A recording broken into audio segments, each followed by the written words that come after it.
Hello दोस्तों। आज हम पढ़ेंगे रूस की क्रांति 1905 ईस्वी, इसके कारण, इसके प्रभाव और यह क्यों असफल रहा। चलिए शुरू करते हैं। क्रांति का अर्थ मात्र रक्तपात नहीं होता, बल्कि अत्यंत शीघ्रता के साथ होने वाले आमूल परिवर्तन को क्रांति कहा जाता है। एक रूसी विद्वान ने कहा है कि क्रांति उस समय होती है जब उसके पीछे कोई सामाजिक मांग होती है। क्रांति के संबंध में लॉर्ड मैकाले का कथन है कि क्रांति और विप्लव का मुख्य कारण देश की जनता का आगे बढ़ जाना और किसी संविधान का वहीं डटे रहना है। विक्टर ह्यूगो के अनुसार क्रांति ऐसी बिजली है जो एकाएक छूट पड़ती है, कौंध हो जाती है, ऐसी चिंगारी है जो अचानक प्रज्वलित होती है। रूसी क्रांति के समय रूस में उक्त सभी परिस्थितियां दृष्टिगोचर होती है। यह क्रांति कोई आकस्मिक घटना नहीं थी, अपितु इसकी पृष्ठभूमि शताब्दियों से क्रमशः निर्मित होती हो रही थी। चलो अब पढ़ते हैं 1905 की रूसी क्रांति के कारण। 1905 की रूसी क्रांति के कारण कोई एक नहीं थे, बल्कि विभिन्न घटनाक्रमों के कारण यह क्रांति हुई और उसके कुछ तत्कालिक कारण भी है। और इसके जो इस रूसी क्रांति के जो प्रमुख कारण है उसका वह विवरण इस प्रकार है। रूस का औद्योगिक विकास। हालांकि रूसी जार अलेक्जेंडर तृतीय, जो कि जिसका शासनकाल 1881 से लेकर 1994 तक रहा, वह एक निरंकुश और स्वेच्छाचारी शासक था। परंतु फिर भी उसके शासनकाल में औद्योगिक विकास हुआ, जिसके फलस्वरूप रूस में कई कल कारखाने स्थापित किए गए। इन कल कारखानों में कार्य करने वाले मज़दूर दूर-दूर गाँव से आते थे, लेकिन जैसे-जैसे ये औद्योगिक विकास बढ़ता गया, तो ये मज़दूर जो औद्योगिक फैक्ट्रियाँ थी, उन्हीं के नज़दीक बसकर उन्होंने जो है बस्तियाँ बनाना शुरू कर दी।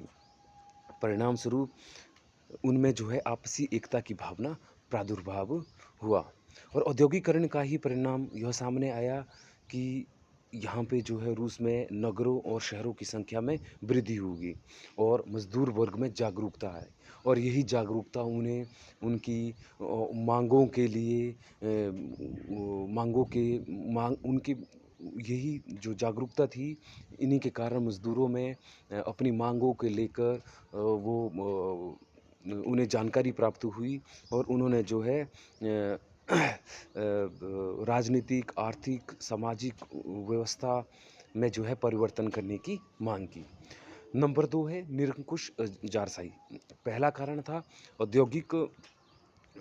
औद्योगिकरण जो रूस में हुआ था। हालाँकि रूस औद्योगिकरण में बहुत लेट एंटर हुआ, बहुत धीरे आया, लेकिन औद्योगिक विकास हुआ वहाँ पे। ठीक है? अब है निरंकुश ज़ारशाही। यह बात देखने योग्य है कि जो वहाँ पे जितने भी ज़ार हुए, ज़ार से मतलब वहाँ पे ये है, एक तरह का राजा ही है, लेकिन उसे ज़ार कहा जाता है रूस के अंदर। तो वो जो है क्या है कि वो वहाँ पे जो ज़ार है वो तो है ही कि भई राजा राजा का पुत्र राजा, इस तरह की स क स ये प्रथा तो आ रही थी। लेकिन साथ ही साथ यहाँ पे ध्यान देने योग्य बात ये भी है कि वो बहुत ही निरंकुश हुआ करते थे। ठीक है? जब अलेक्जेंडर तृतीय की मौत हुई, तो उसके पश्चात जो उसका पुत्र था, वो भी निकोलस द्वितीय, वो भी उसी की तरह क्या था, एक निरंकुश राजशाही था। परंतु देखो, आप किसी भी मनुष्य जाति या किसी को भी आप कितना भी दबाओगे, एक एक वक़्त ऐसा आएगा जब वो अपनी उस व्यवस्था से निकलने का प्रयास करेंगे। और यही निकलने का प्रयास उन्होंने 1904 1905 में जो रूसी क्रांति में है, ये सामने आया। तो दूसरा कारण हो गया निरंकुश ज़ारशाही। और नंबर तीसरा है रूसी जातियों पर अत्याचार। रूस में उस समय जो प्रमुख अन्य रशियन को छोड़ के अलग-अलग जो जातियाँ थी, वो थे पोल, फिन और यहूदी। तो ये लोग क्या थे, अपनी सभ्यता और संस्कृति के प्रति अत्यधिक कट्टर थे। तो लेकिन अब कि ज़ार क्या चाहता था कि इनका रूसीकरण करना चाहता था। परंतु ये अपने जो रीति-रिवाज़, धर्म उनको छोड़ना नहीं चाहते थे। इसलिए इनके मन में भी विद्रोह की भावना आई। उसके बाद है बौद्धिक क्रांति। बौद्धिक क्रांति का मतलब होता है कि मतलब समाज में पढ़े-लिखे व्यक्तियों की वृद्धि होना। अब इसमें जो प्रमुख योगदान दिया रशिया के अंदर कुछ ऐसे लेखक आए जैसे टॉल्स्टॉय, मैक्सिम गोर्की और दास्तावेस्की। तो ये इन्होंने जो है जो पुराने ज़ार थे उनके खिलाफ कई तरह के कानून उनके जो निरंकुशता है, उनके लिए कई तरह के लेखन कार्य शुरू किए।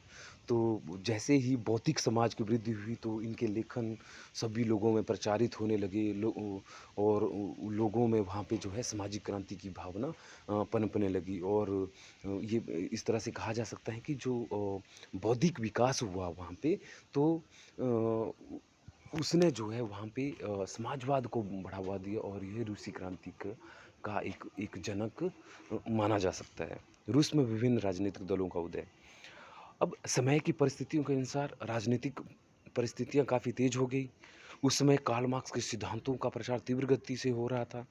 तो इस तरह से जो है ये सामाजिक पार्टियाँ जो है किसी न किसी तरह से लोगों को प्रेरित कर रही थी रूस के अंदर कि वहाँ पे भी एक जो है गणतंत्र की स्थापना की जाए या वहाँ पे गणतंत्र भी नहीं चाहते थे एक्चुअली वहाँ पे संविधान के अंतर्गत एक ऐसा कानून ऐसी सरकार चाहते थे जो लोगों की मांगों को रखे और उनके जो दुख दर्द है उन्हें दूर करे। ठीक है? और मतलब वहाँ पे विकास चाहते थे। अगर उसके बाद है रूस-जापान युद्ध।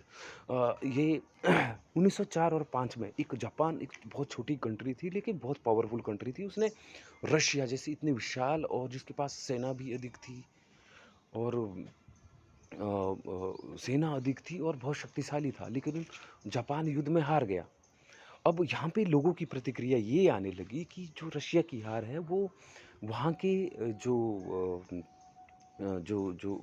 मंत्रीगण है, जो ज़ार है या जो सरकार का काम कर रही थी, उनकी लापरवाही के कारण हुई।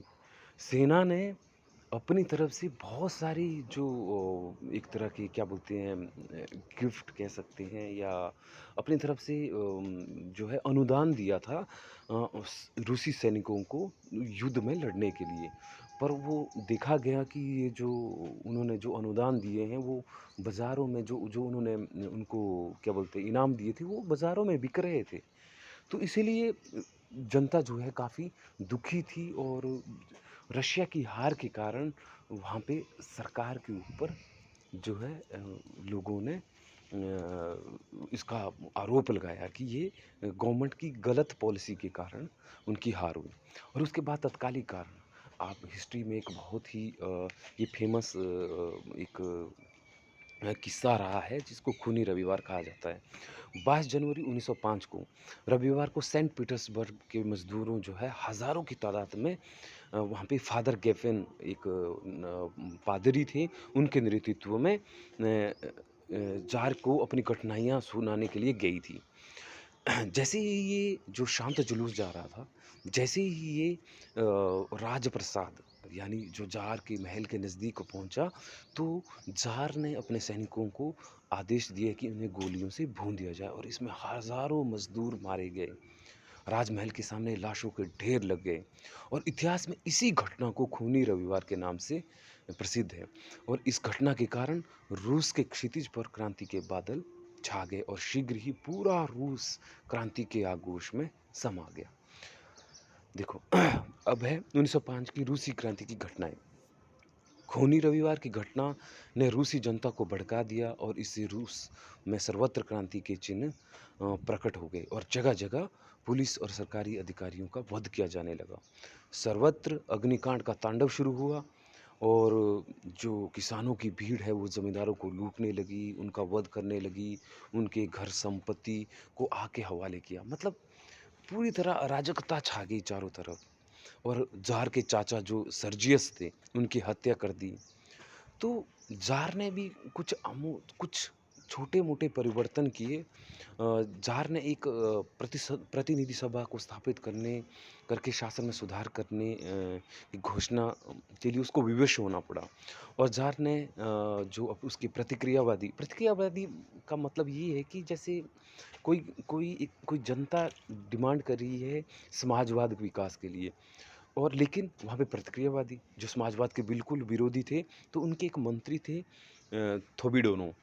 तो थोबिडोनो स्टेफ जो थे, उनको जो है उनको पदच्युत किया गया, मतलब उनको पद से हटाया गया और उनके स्थान पर काउंट विटे को मंत्री बनाया गया, जो उसके मुकाबले काफ़ी अ, सुधारवादी में थोड़ा-सा विश्वास रखता था।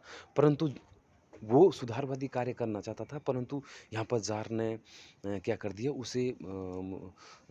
उसे इन सुधारों की अनुमति नहीं दी। ठीक है? तो हालाँकि दूसरी तरफ सरकार ने ज़ार ने यह भी घोषणा की कि अ,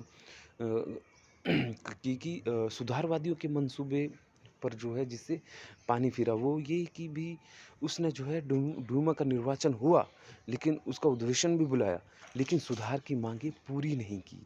और इस तरह से कहा जा सकता है कि जो 1905 की रूसी क्रांति हुई, उसके क्या कारण क्या थे और उसका परिणाम क्या निकला, वो भी कुछ सुधार किए, परंतु वो इतने नहीं थे कि लोग उसके प्रति सुखी हों।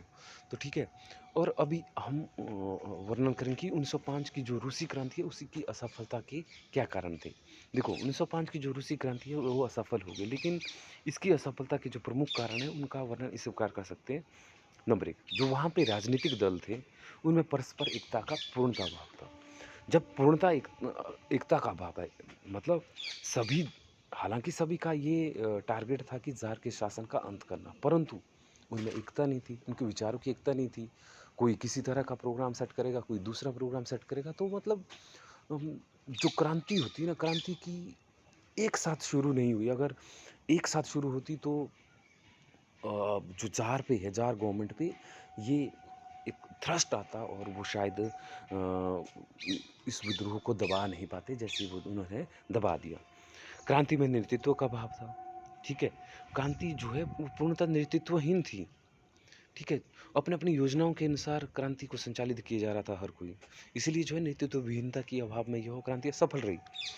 फिर एक क्रांतिकारियों के पास धन का अभाव था। देखो, कुछ भी कहो, धन की आवश्यकता बहुत ज़रूरी होती है, परंतु उनके पास क्रांतिकारियों के पास धन की कमी थी। धन नहीं था, तो हथियार की सामग्री जुटा नहीं पाए, क्योंकि कुछ भी कहो, क्रांति के लिए हथियार भी चाहिए होते हैं। तो इसीलिए जो है क्रांतिकारियों को सेना ने आसानी से जो है अप दम दम दमन कर दिया उनका, और रूसी क्रांति विफल रही। अब चौथा कारण है रूसी सेना का ज़ार के प्रति वफ़ादार होना। अब जो रूसी सेना थी, वो ज़ार के प्रति वफ़ादार थी। हालाँकि अभी सैनिक भी है, वो भी आम इंसान से ही आए, एक आम परिवार से संबंध रखते थे। लेकिन ज़ार के प्रति उनकी वफ़ादारी थी, इसलिए उन्होंने जो है क्रांति को बड़े भयंकर तरीके से जो है विध्वस्त कर दिया, उसे ख़त्म कर दिया। पाँचवाँ कारण ये भी है कि क्रांतिकारियों को विदेशों से कोई भी सहयोग प्राप्त नहीं हुआ। अगर विदेशी सहयोग प्राप्त होता तो शायद रूसी क्रांति के परिणाम कुछ और हो सकते थे। अब देखो, 1905 की रूसी क्रांति के प्रभाव। हालाँकि रूसी क्रांति का जो प्रयास था वो निष्फल हुआ। रूस बाद में एक बार फिर से ज़ारशाही जो निरंकुशता है वो स्थापित हो गई थी। परंतु एक चीज़ यहाँ पे ध्यान देने योग्य है कि ये क्रांति के कारण जो लोगों में जागरूकता आई, जो लीडर बन के आए, जो राजनीतिक पार्टियाँ आई, वो पूरी तरह समाप्त नहीं हुई। वो धीरे-धीरे फिर से एकत्रित होने लगीं, ठीक है? और इसका एक एग्ज़ाम्पल ये है कि सितंबर 1911 ईस्वी में जो है स्टालिन पिन जो थे, उनकी हत्या कर दी गई, क्योंकि वो जो क्या है कुछ इस तरह के नियम बना रहा था जो कि समाजवाद विचारधारा के विपरीत थी, ठीक है? और अ, इसी क्रांति का ही प्रभाव 1917 17 की जो रूसी क्रांति हुई थी, उस पर पड़ा और वो 1917 की रूसी क्रांति भी हुई। तो इस तरह से कहा जा सकता है कि जो ज़ार की जो अंधी सरकार थी, मतलब जो ज़ार की जो निरंकुश राजशाही थी, वो उसने उसके खिलाफ जो है ये 1905 का विद्रोह हुआ और अंत में यह असफल रहा। धन्यवाद।